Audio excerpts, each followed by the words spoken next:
I remember just sort of like having all of these scenes. The first 2 hours of this journey, I was hysterically laughing because I was like shown these scenes of life on Earth, and I could see how everything was just a story. Like we tell all of these stories, everything is just based on stories and meaning. And it was cracking me up. And once the medicine sort of got to this high point, I felt myself starving. I had been fasting to take this journey, and I was literally so hungry. And I remember feeling like I was crawling through the desert, and I was like calling out to the medicine woman, like, please just give me some food. And there was this moment where I realized, oh snap, you're gonna know exactly what it feels like to die of hunger. And it was at that moment that I just gave up.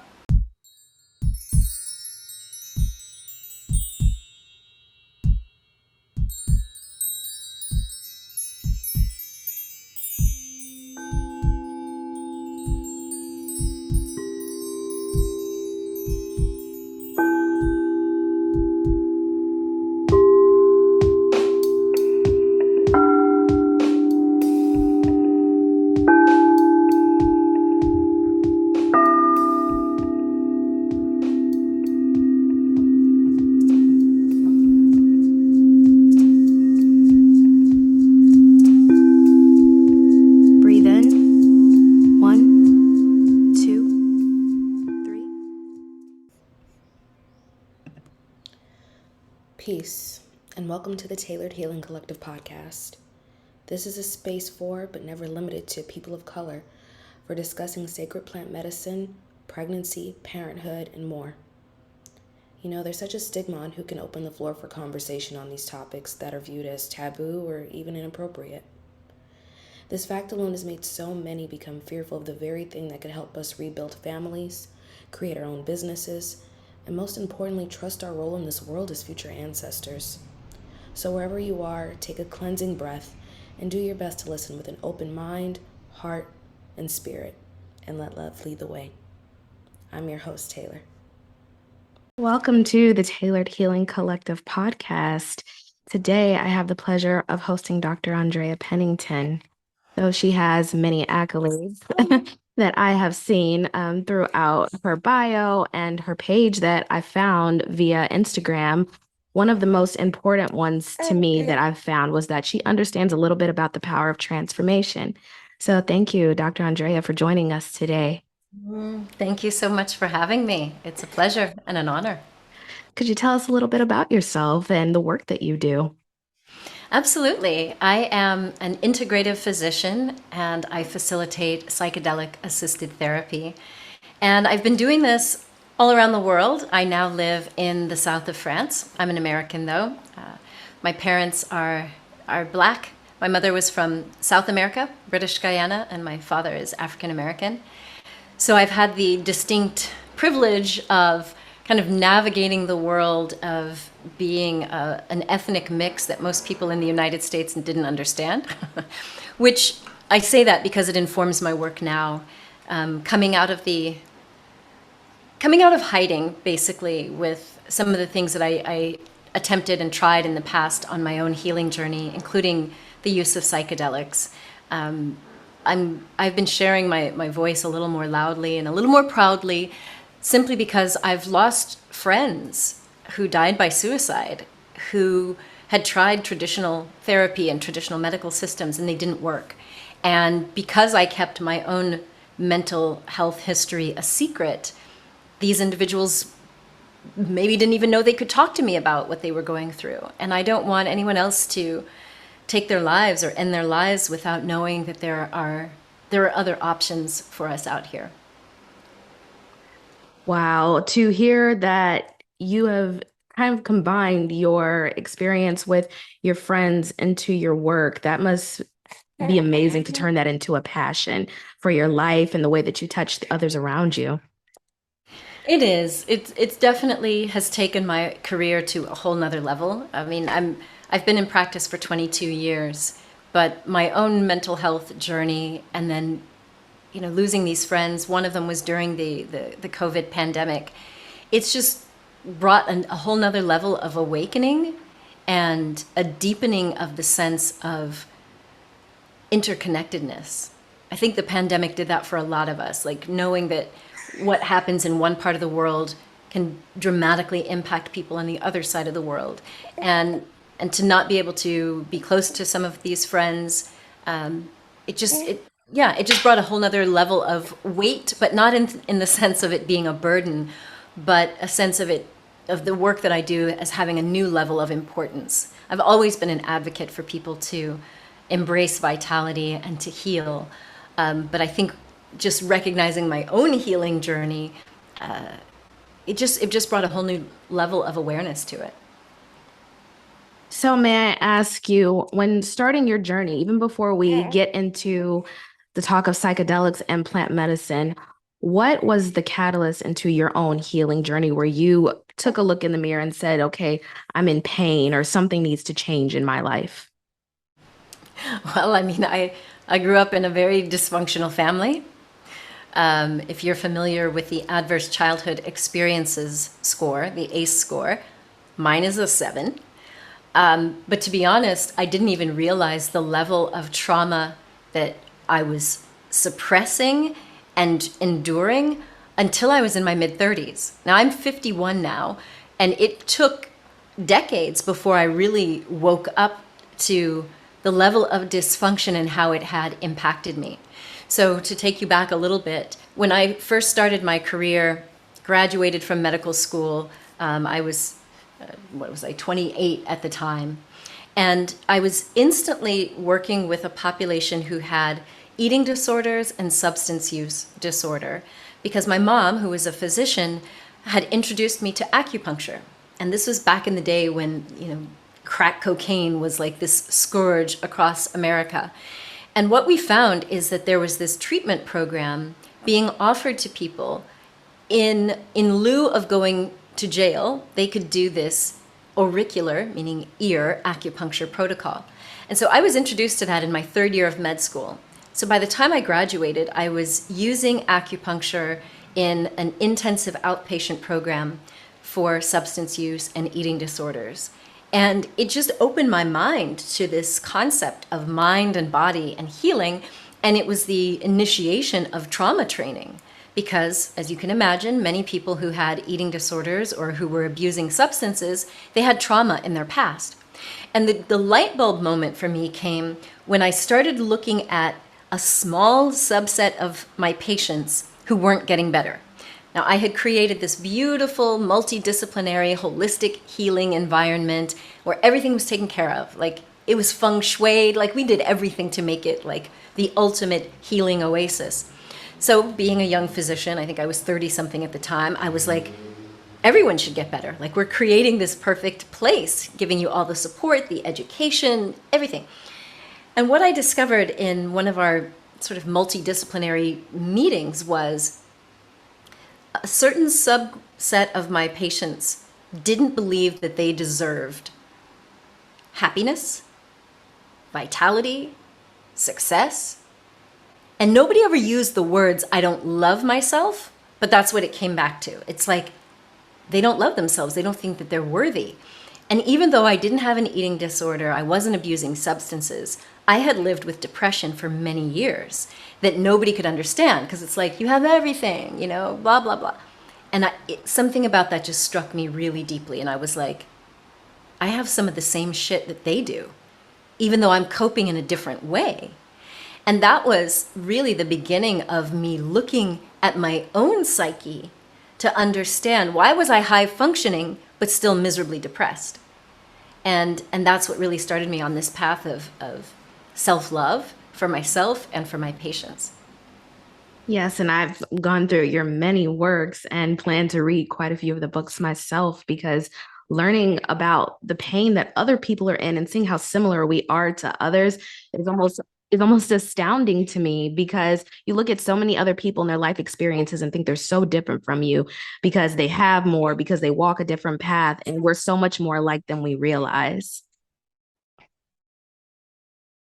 Yep.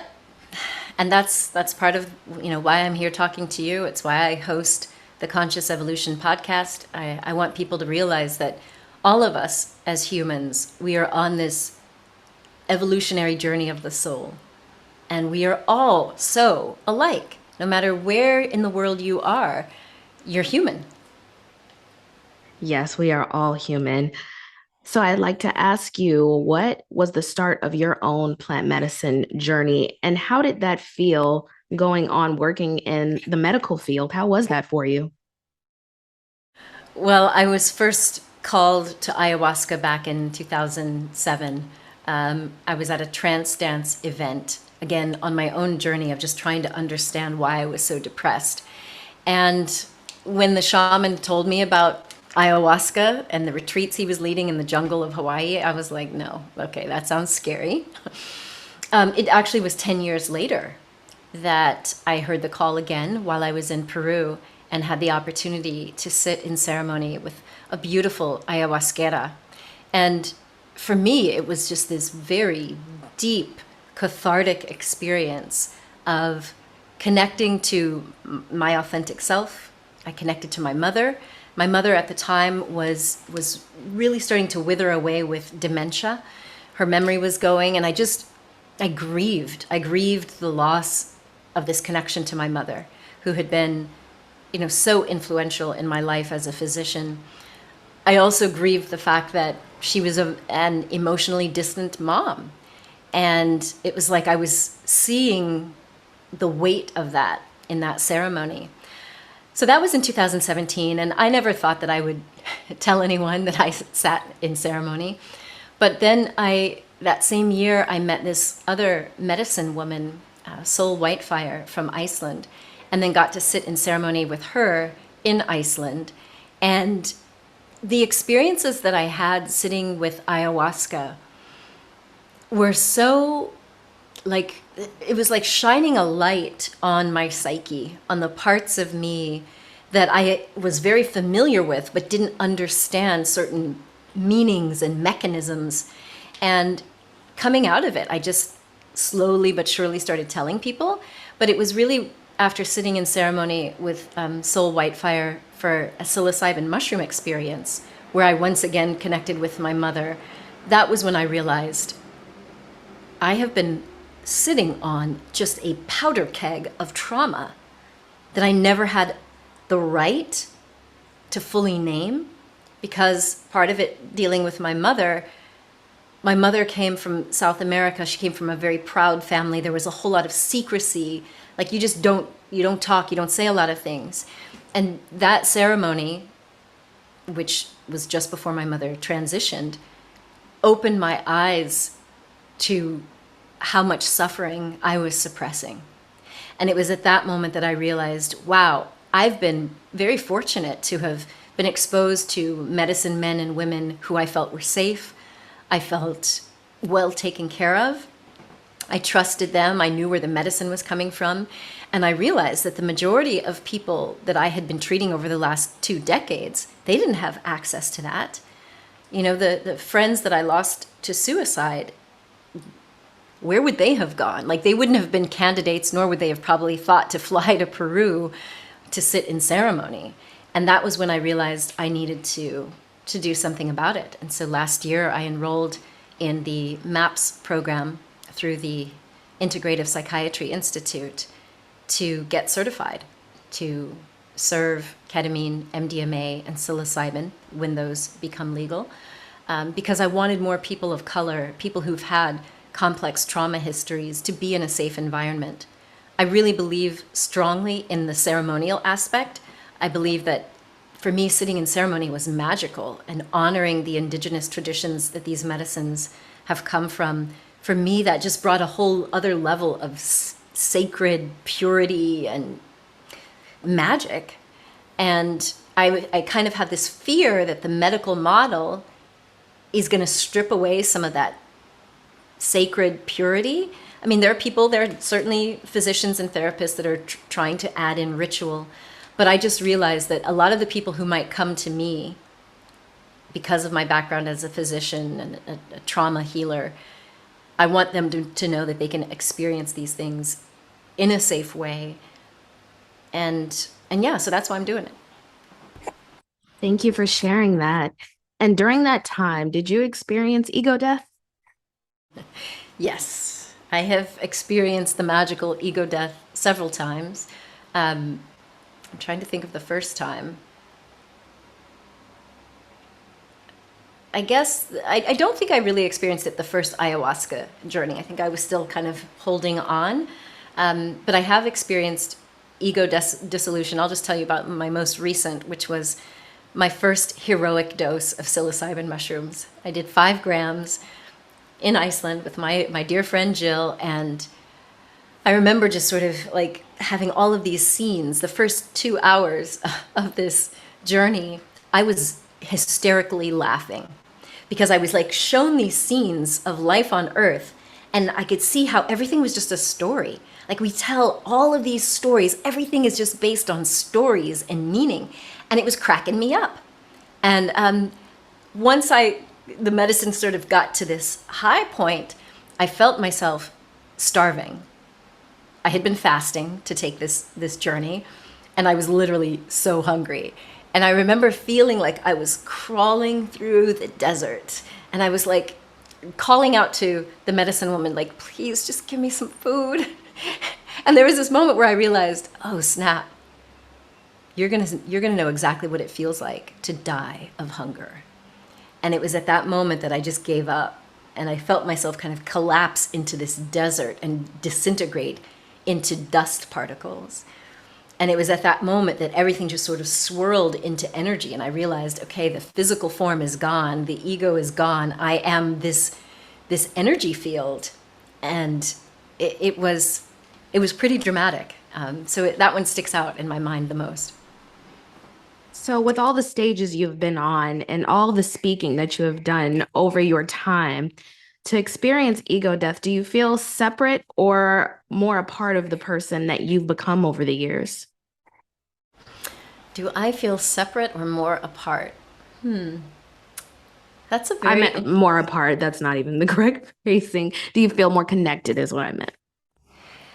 I feel I definitely feel more connected to the oneness. I know you've seen my TED Talk, so you heard about my near-death experience back in 2005, where I called out to God to take my life. And that was also a form of ego death. It was a self-surrender. And I remember being kind of dissolved into oneness. And it was that experience where I realized that we are all one, and that we are these little droplets of God consciousness, and we incarnate. And, the whole concept of duality, of I'm this and not that, it's an illusion. And so I think with all of my psychedelic experiences, they just keep reinforcing what I saw in that near-death experience, that we are all one. I am, you are a divine expression of God consciousness. And we feel separate because we happen to be using that consciousness in this earthly construct. But I definitely feel more connected to all of life. That's beautiful. I hear a lot of people feeling disconnect sometimes. Not everybody feels that connect the very first time because they feel lost in this person that they're identifying with now, or they no longer identify with anymore. So it's beautiful to hear that you had that connection, but in several different ways, not just with the medicine, but in different ways in your life. So thank you. Yeah. So another question that I had for you today was when you were speaking about realizing that the medicine was not available for everyone. Can you speak a little to how you feel about the separation between what is available to communities of color versus what is not right now within the medical field, and with the growing psychedelic renaissance that we have going on right now? Yeah, I find it super challenging because on the one hand, you can certainly get your hands on psilocybin mushrooms and all sorts of other substances in the black market, buying street drugs. For me, that just makes me nervous because you never know what the purity is, unless, of course, you're growing it yourself, right? On the medical side, it's cost prohibitive. It's really expensive to engage in ketamine therapy, for example. I mean, ketamine is the only legal substance that can give you a psychedelic-like experience for healing, suicidality, for example, or treating suicidality. And so the majority of brown and black people are not necessarily going to have the money to find a therapist who's offering that. And then there's also the stigma. There's two aspects to that stigma for black and brown people. One is just the stigma of seeking out mental health treatment, admitting that we are not strong, or that we don't have it all together, or that we have depression or anxiety. That's a big deal. And so a lot of the black and brown people that I talk to, they admit that they use other substances to medicate themselves instead of seeking medical treatment. And so there's that stigma. And then the idea of getting on a psychedelic, these are substances that black and brown people have been incarcerated for. And I include in that marijuana. There are certain sativa strains that actually create a psychedelic experience. And some people are even combining that with psychotherapy. But because many of us have associated weed and other psychedelics with either the white culture, the hippie culture, or the incarceration culture, there are a lot of us that wouldn't even necessarily seek out this treatment. And that's, again, another reason why I'm sharing my story of how these medicines have helped me and why I now want to facilitate therapy for other people. So I'm looking forward to being able to offer group settings so that we can lower the cost. I'm looking forward to engaging in clinical trials, which I know is another hot topic for people of color. But the only way that you can access legally psilocybin or MDMA is through a research study or through a site that may have what they call expanded access, maybe even compassionate care if you're up in Canada. So what I would like to be able to do is to work with some universities to implement our treatment program, which uses a holistic healing framework, so that we can create either expanded access sites or research facility sites where people can experience psychedelic-assisted therapy. Because most of the research up to this point has been so skewed towards white folks that we need more data. We need more results of what happens with people of color, and especially having it delivered in a culturally informed and culturally sensitive environment. Because you can create a lot of harm by sitting in ceremony with people who aren't like you, who may have their own racial biases. And anyway, did that answer your question? Yes, it did. Thank you. Have you ever felt separate during times you have sat in ceremony being a woman of color? I have. One of the sessions that I participated in, I didn't speak the same language as most people. And most people there spoke English, but they chose to speak in their own language. And so there was a moment coming out of the medicine where I felt othered, which for me brought up those feelings that I've had all of my life. I mentioned at the start that I have parents who are black and brown from South America and North America. And, I was bullied and teased for the color of my skin and the kink of my hair, and told that I wasn't black enough. And so being in the medicine space and coming out and feeling that sense of being othered again was really, really poignant for me, which is, again, why I want to make sure that there are people of color that can facilitate these therapeutic experiences. Because for me, it just brought up, so much of that feeling of isolation that I felt as a young person that I never want to feel again, and wouldn't want to push that on anyone else. So there's something I want to expand on a little. And you were speaking about low income being one of the reasons why you want to help reach out with this medicine on education and clinical trials. But there's another aspect to it that I'm curious about for you. Other than it being for elites, when it comes to the availability, I want to ask, and I say this very sparingly because I know a lot of people can be triggered when hearing things like this, especially within the Black and Brown community. Outside of the availability just for the funds, do you believe that it's going to also have an impact on the way that these societies function in communities of color? Because sometimes it goes beyond having the money to do it. Sometimes it's the trust of going to a doctor or to let someone in that does not look like you. How do you feel about that?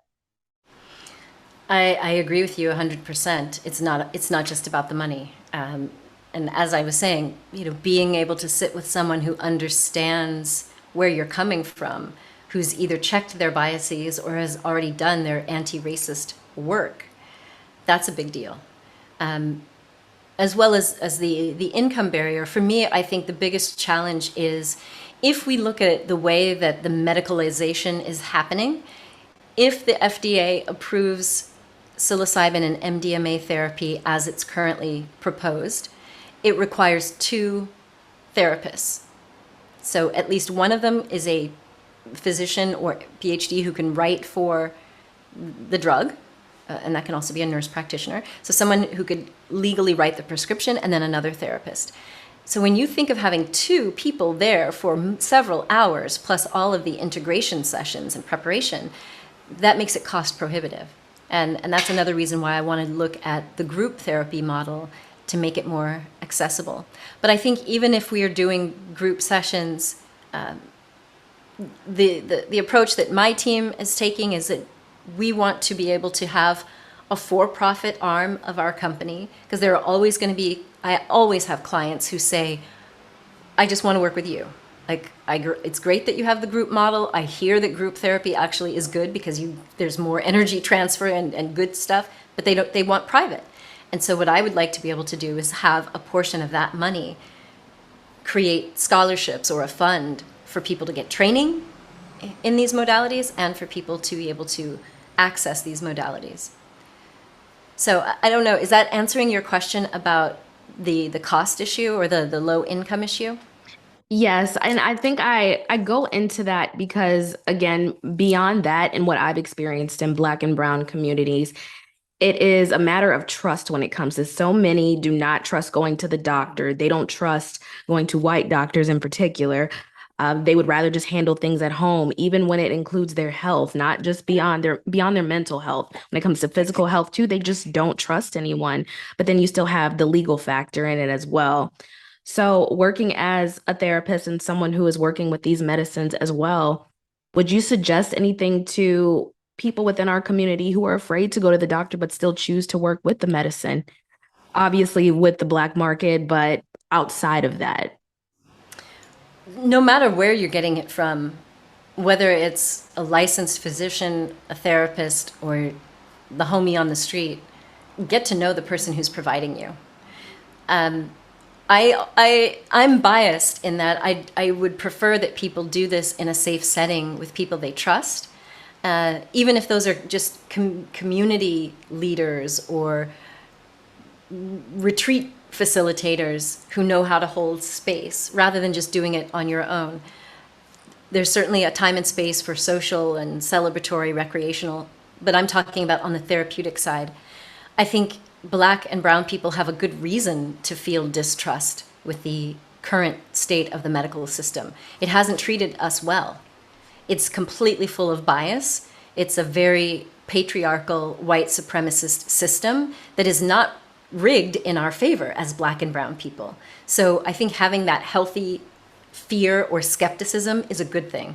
And with that, if you are looking to engage, then you ask all the questions that you would want to know about.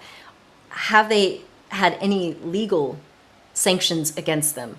How do they look at physical touch when it comes to sessions? Have they had any sexual allegations against them? What do they do if somebody has, what we call a spiritual emergence, or if they have, a quote unquote bad trip? Are they prepared for that? Those are the kinds of questions that I think people need to be asking. But for me, on the trust angle, I've been studying this for the last couple of years, and there was a beautiful interview that I did with Sarah Reed, who is a licensed marriage and family therapist from the US. And she talked about her experience being a study participant and therapist in the MAPS trial. And when you talk about this level of trust, we have to recognize that when you sit with these medicines, we've already talked about ego dissolution. All of the ego barriers are dropped. And that can happen if you have just an overwhelming dose. There is an element of agreeing to surrender. Like we have to willingly let go. And when you have dropped all of your defenses, you are in an incredibly vulnerable state. And so if you've had any fear about that medical establishment or that provider, that can influence your trip. And, there's transference and countertransference. So you want to make sure that the therapist or the facilitator that you're working with has been trained. It's not a given just because one is brown or black. It's not a given that we're going to know how to handle these things. Now, of course, I'm coming again with a huge bias because I have been treating for 20 years people with the most significant traumas. And I've seen what happens when they lower their defenses and stuff comes out. You got to know how to handle that without taking it personally, without getting agitated or reactive. And I went through training for that. And a lot of the underground folks, they haven't had the years and years of training. So I think asking these questions, having that skepticism and fear is a good thing. And if you're willing to get to know your provider, you can get past that. But it takes dialogue. And if you come up against someone who's not willing to even answer your questions, well, that's your red flag right there. Just move away. Thank you. And I completely understand the bias as well, because if you've worked in an industry for so long and you've seen the way people react to things, you have this very innate understanding of how people work outside of the medicine. So if you add the medicine in, that just gives you a little bit more attention to detail and know that their brain chemistry is changing in the way that they're reacting to things. So thank you again for sharing that. With your experiences that you've had with the medicine and throughout your life, what has been the most pivotal lesson you've learned through it all? The most pivotal lesson. Well, this is still very fresh for me. My mother transitioned just about a year ago. And I've shared with you a little bit of kind of uncovering more of my childhood trauma. I think the most incredible takeaway was how amazing the human psyche is at hiding facts, memories, changing scenarios, because the human psyche is geared towards survival. If we confronted trauma, the real traumas that we face on a daily basis, many of us would not be functional. And so my biggest takeaway, especially sitting in ceremony in the last several months, has just been like, oh my God, it's a miracle that I'm even alive. Like the things that I endured in my childhood, the craziness that I got into in my teenage years, it's a miracle. And I also find it just really telling how much I have been carrying that I wasn't even aware of. And I'm not just talking about memories of trauma. I'm talking about limiting beliefs. Like I carried this belief that everything bad that happened was all my fault. Do you know how that can impact your relationships and your career and your sense of self? And I told you, I'm 51. Like some of these revelations have been in the last 2 years. And for me, I think that's the biggest thing. It's like just recognizing that this human brain and psyche are so vast and so complex. And it's a gift that we have these medicines now, I believe. I believe that one of the things that this crazy pandemic has done is, one, like you talked about, interconnectedness. Like we now understand that our actions impact the whole world, the whole planet. And it's forced people to really look at their mental health. And as this psychedelic renaissance is blooming and research is coming out and the FDA is reinvestigating psychedelics, I think we as a species are now being given an opportunity to consciously participate in our evolution. And I believe that these plants and fungi and frogs and toads and cactuses, they are all a part of it. Like nature is conspiring to help us wake the fuck up. I completely agree. And I've felt that many times in my own experiences. I most recently had in pregnancy working with mushrooms and even afterwards working with the medicine. So let's talk how to change your mind. The hit that is all over the world, it's gone global. I want to talk about how you believe it's affecting Black and Brown communities right now. I've seen so many people get so excited. I've seen TikToks, I've seen YouTube videos, people so astounded. Have you seen How to Change Your Mind? You know, psychedelics are the new rave. They're out here. We're bringing them back. And that's great. But I want to know what you think about how it's affecting Black and Brown people right now. All right, well, we're going to shake it up. And all right, so let's just dive in. On the one hand, I think it's going to help us. I think Black and Brown folks, we watch Netflix, we're on the socials, and so people are seeing this white guy, share about plants and fungi and all that, and it's helping us to wake up to the possibility of these medicines.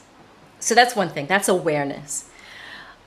You may have seen this, it was not a very popular post, but something came up in my meditation recently. I was on a rampage, and I'll admit it, I've sat in ceremony and I'm still not perfect. I'm not fully enlightened. I'm not levitating. I still apparently have some work to do. But I was on a rampage full of anger towards cis-het white men who are promoting the science, promoting these chemicals, trying to take away the psychedelic experience and just find the molecule that can help you, and the appropriation of ceremonial rituals that came from our folks, Black, Brown, people of color, all around the globe. So I was really on a rampage, and then it hit me. A lot of us in the psychedelic space will say that these medicines call to you. Whether it's a frog, a cactus, it's ayahuasca, it's like you hear a call, just like on the hero's journey. You might refuse the call for a while. Eventually you say yes, and you sit in ceremony to have a relationship with these medicines. And it's in the indigenous view, it's not just for your own healing, it's for healing your community, healing the collective, and getting in right relationship with Mother Earth. And so someone was talking about, these plants, they have evolved to use humans to further their agenda so that we don't keep killing the earth and we promote the spread. And it dawned on me, well, if plants can use us, then they're also using cis-het white men.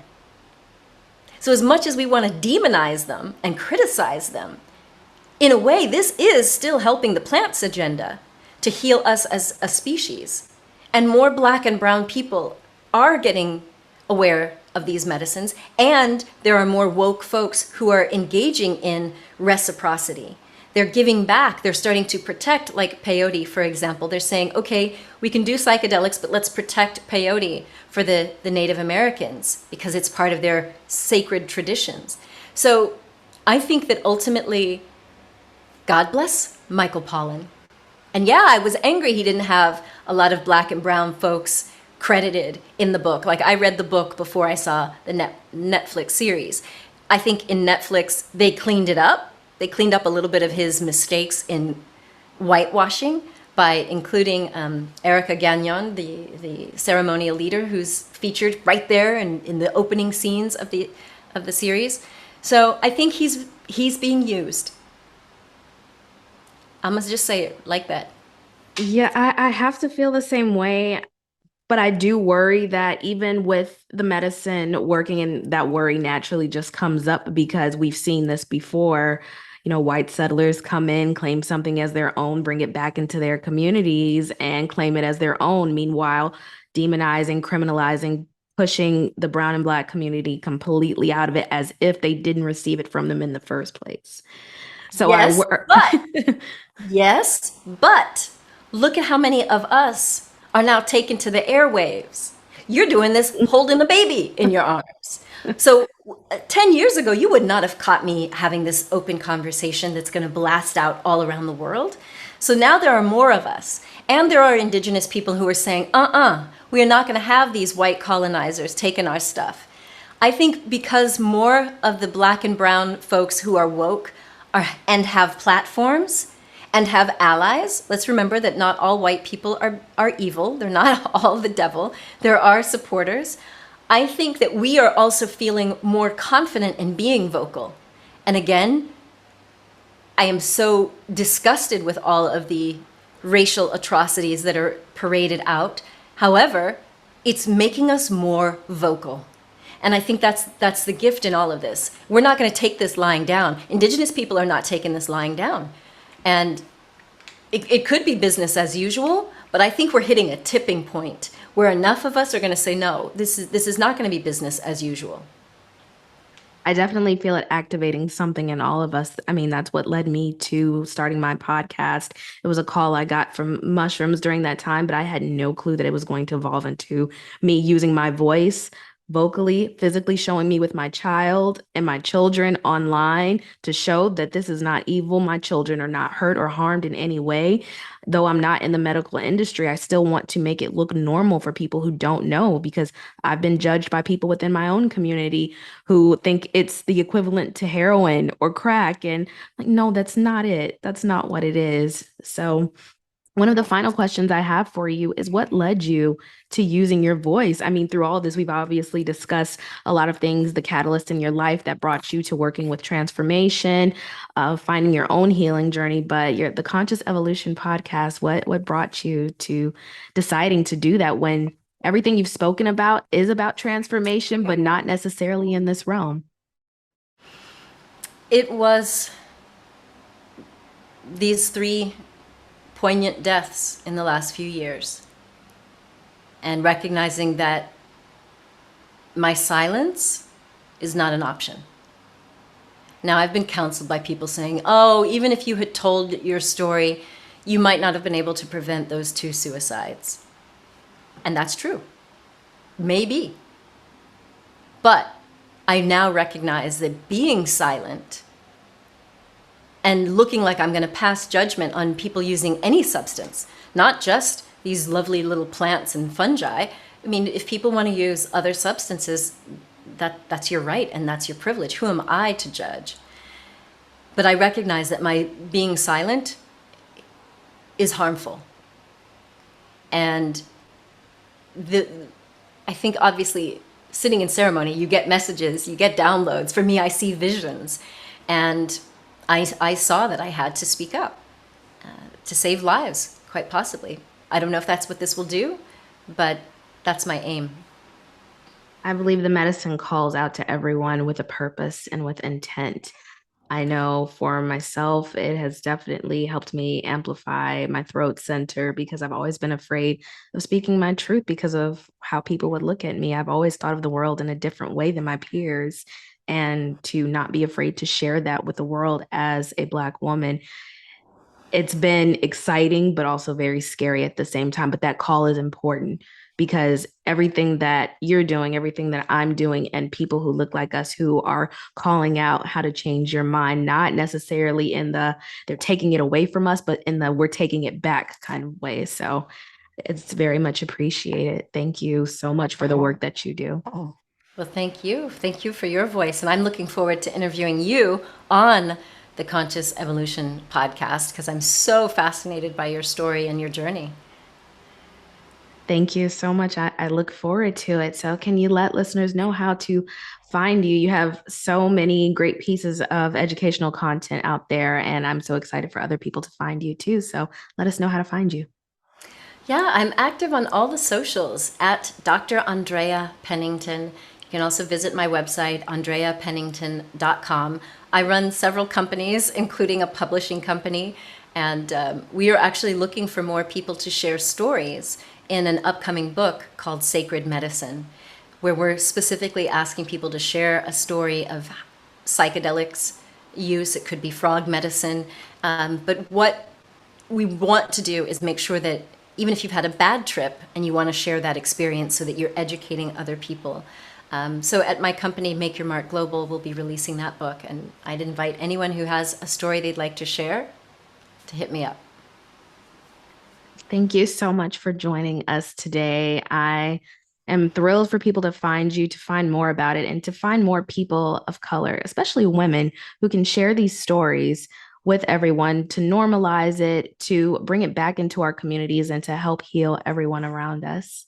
So this has been the Tailored Healing Collective podcast. Thank you again, Dr. Andrea. Thank you so much for having me. And until next time, let love lead the way. Peace. Peace.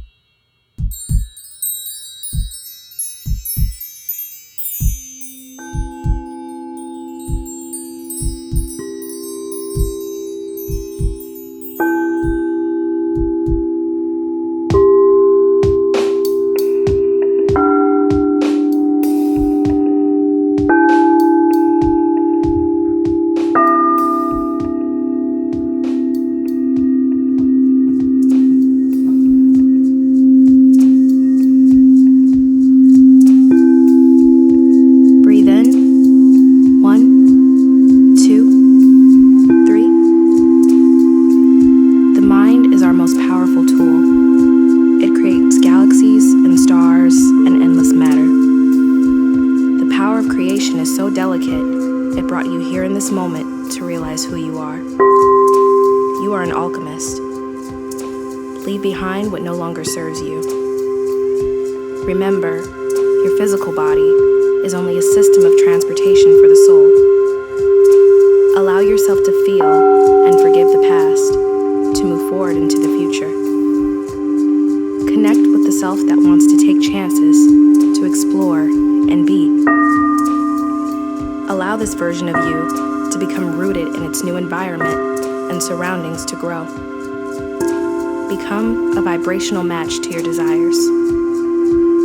Take the hand of your old self and lead them into a new future. Feel yourself at peace, in flow, in tune, and at one with all that there is and all that there will be. The rhythm of the universe. It takes form inside of your soul. It is a vibration so powerful and intricate that it created you. Breathe.